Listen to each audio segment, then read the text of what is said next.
Washikaji zangu uzuri nishawaambia mapema. Yaani mimi sina deni. Niliwaambia kabisa mkitaka tuishi kwa amani msimchokoze Diamond. Mkitaka tuishi kwa amani msimchokoze nani? Diamond. Sasa kuna watu hamuelewi, lakini hata yeye mwenyewe pia anawakumbushaga hamjui. Sasa nataka niwaambie kitu kimoja ambacho wengine huenda mlikuwa mkifahamu.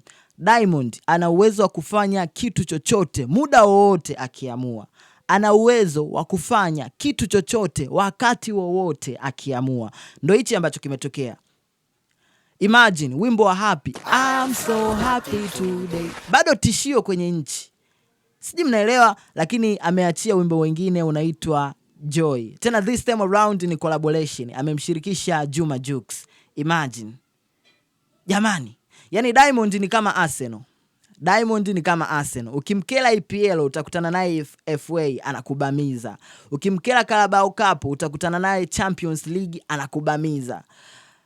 Maisha hali haya jamani, nishaambia hicho kitu lakini. Kwa hiyo inabidi tuwe na respect. Bana, video ya wimbo wa Joy imeshatoka, ni kali sana. Ngoma yenyewe ilitoka rasmi usiku wa kuamkia leo.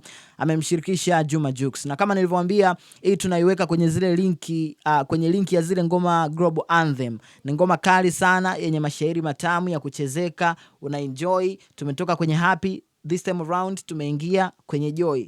Hatuna muda wa kupoteza. Tukacheze, tuenjoy, tuondoe stress.